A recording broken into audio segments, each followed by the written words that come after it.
Often they are grey in color, which reflects the glare of the sun. Some plants have leaves covered in fine hairs. These reduce the drying effect of the wind and also trap the cold night air to keep the plant cool during the day. Oak, willow and cedar, ilex, plane and palm. The lists of the trees and the plants in the hanging gardens are endless. They were compiled by historians centuries later and are often inaccurate. It is believed the gardens contained many plants and trees from the land of Medea, the homeland of Nebuchadnezzar's queen. As well as adding color, the flowers of orange and lemon trees would have produced a fragrant scent. However the gardens were planted out, they needed water. Ancient writers recorded that there were hidden machines used for irrigation. Scholars have investigated buckets on ropes, water wheels, and even the Archimedes water screw. This device is attributed to the great Greek mathematician and inventor. It is believed Archimedes created it while in Egypt, having watched villagers pump water from the Nile. But the Hanging Gardens were built 2 centuries before him. The only device we have evidence for at that period is in fact the shaduf, a very simple tip beam device that's known as early as the 3rd millennium BC. You have a counterweight at one end and a basket on the end of a rope or a pole at the other that lifts the water up. We have illustrations of it from the 2nd millennium BC onward. We have illustrations of it in Assyrian art from the time the Hanging Gardens supposedly were functioning, and there are no illustrations of other devices that would have been suitable. So it seems to me that this is the only solution. Today we overcome our engineering problems with machinery. The ancients often looked no further than human labor, and in Babylon there was an endless supply. The Western perception of the Hanging Gardens has been highly idealized. Terraced gardens with abundant water, even waterfalls. When I was a child, the image conjured up by the Hanging Gardens was that of gardens that somehow hung downwards. But in fact, if you look at gardens that are carefully maintained in the Middle East on terraces, generally you have plants that rise upward from the terraces. In arid regions, in the desert, water is so precious it's like gold. They have to control how they use it very, very carefully. They let the water come in down channels, and then they release the water so that it just rushes out, just for perhaps 10 minutes a day, and then they'll shut it off again and conserve it for the next day. Just a tiny amount of water has created an intensity of color, green trees, which is just totally unexpected. Water could have been taken from the Euphrates, carried or lifted up to a cistern on the top terrace. From there, it would have trickled down through the different levels of the garden. The irrigation of the Hanging Gardens is only part of the riddle, taunting archaeologists. The more baffling puzzle has been to find their exact location.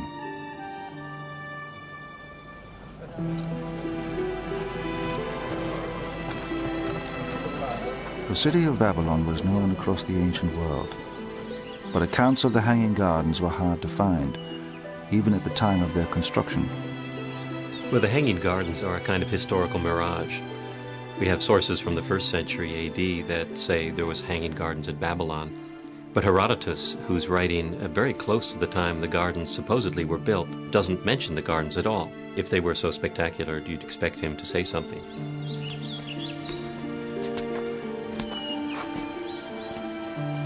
It is likely they were destroyed within a century of their construction.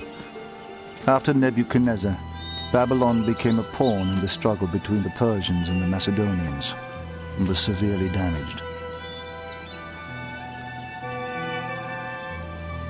We know that Babylon was very badly destroyed by the Persian king Xerxes in the 480s BC, and the fragile mechanisms and the fragility indeed of the plants themselves, one can't imagine that they survived that kind of ordeal.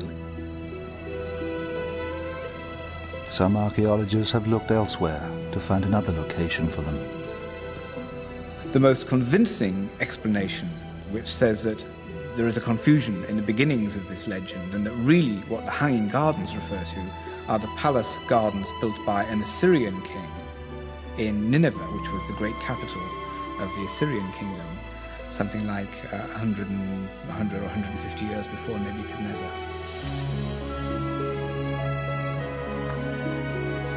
Despite their short lifespan, the gardens have gained legendary status.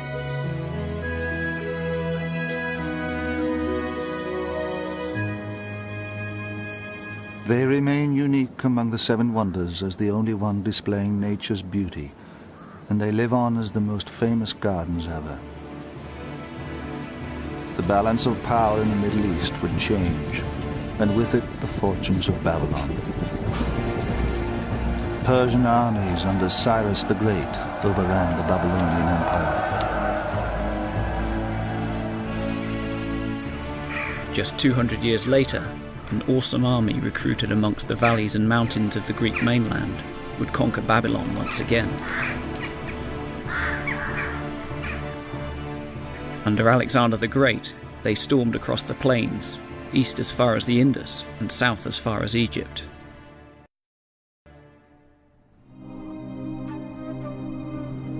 Greek artists, sculptors and masons followed in the wake of Alexander's armies.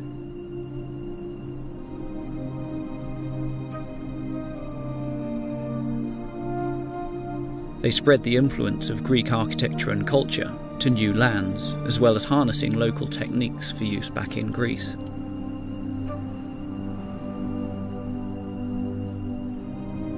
Under Alexander, for the first time, all the wonders of the ancient world were brought within the same empire.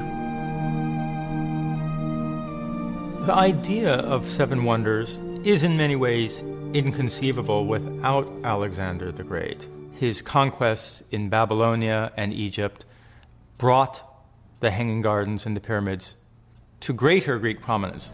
Babylon in particular caught Alexander's imagination.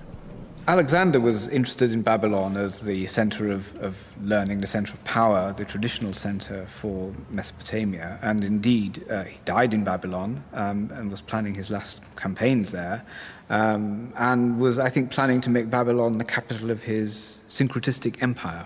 So he certainly saw Babylon as a key place in the geography of the world. After his death in 323 BC, the empire was divided up amongst his generals. Ptolemy took Egypt, Antigonus seized Asia Minor. In between these two powerful territories lay the small island of Rhodes.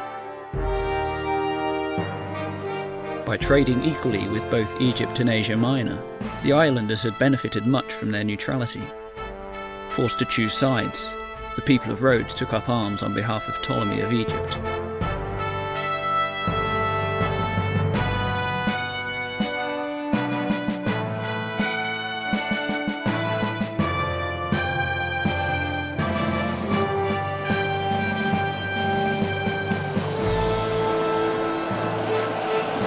Outraged, the Antigonedes from Asia Minor attacked Rhodes with a huge fleet. Against all odds, the Rhodians defeated them and celebrated their victory by building a giant bronze colossus to their savior, the sun god Helios. Helios was closely related to Apollo, the god of light, of truth, of vision. He is the god of the sun, who was especially worshipped on Rhodes. There were many bronze statues on the island, but the Colossus was easily the largest. To build, it cost 300 talents, equal to 300 warships. The Colossus was a memorial to themselves, to their victory, to their freedom, their continuing freedom. And as such, it was certainly worth putting a lot of money into. 300 talents, they had won it from the enemy. Why not? Bronze casting was a major business on the island. Statues were mass-produced and exported to Greece and Italy. The sculptor chosen to create the Colossus was Harris of Lindos. One story recalls his initial design as being 60 feet tall, but the islanders insisted on a statue that was twice that size, 120 feet. Harris doubled his dimensions and set to work. Harries was especially well qualified for this job because he had studied with one of the greatest bronze artists of the 4th century BC, Lysippus. Lysippus was known for producing many, many statues, 1,500 in his lifetime. And so in the workshop of Lysippus, one can imagine hanging on the wall a whole row of arms, a row of legs, body parts which were more or less interchangeable. Unfortunately, none of these mass production techniques could be used for the Colossus. No bronze statue had ever approached 120 feet in height. Harris had to manufacture everything on site. The casting would have been directly next to where the statue was to be put up, probably a whole series of pits in which the pieces were cast. Those pieces would have been riveted together, and the statue would have been set up on the spot. The basic techniques of bronze casting have changed little over the centuries. From a scale model, the first process is to make a copy. Today, a latex mold is filled with liquid wax. Harris may have used clay or terracotta molds. When the mold is pulled apart, the wax replica remains. Replicas are then covered in a heat-resistant coating and fired inside a kiln. The wax inside melts and is released through pipes and channels. The hollow replica can now be filled with molten bronze. When it cools and the casing removed, the finished bronze remains. The Colossus gradually took shape. Piece by piece, each bronze section was attached to a framework of wood and iron. Iron had been in use for weapons, for tools. Iron was used also in classical times for the bronze casting industry. Iron pins were used to support a project during casting. Keeping the statues stable was a problem. Stones were dropped down the ankles into the feet to add weight to the base. As the colossal sun god grew taller, the workmen needed access all around the statue. Harris's solution was to bank up earth around the Colossus with a spiral pathway, rather like a girdle ramp used in building the Great Pyramid. There was one drawback to this. When Caries designed the statue, he would never have a chance to see what the finished work would look like until the work was finished, which is certainly a deterrent in producing a Colossus. You can't look at it at various stages of the process, put it all together, take it apart again.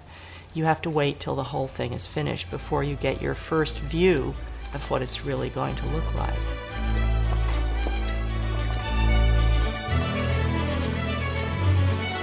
By the time Harris reached the head of the Colossus, the mountain of earth was 100 feet high. Altogether, 225 tons of bronze was riveted into place.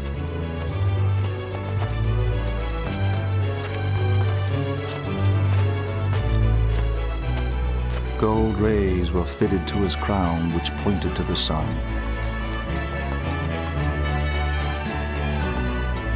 After 12 years' exhausting work, the mountain of earth was removed.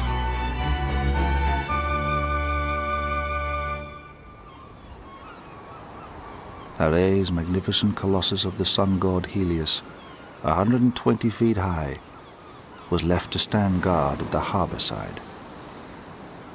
Caries certainly must have found out how to cast a big statue like that in many pieces. What he overlooked, apparently, was finding out from somebody how to make it stand up. Obviously, nobody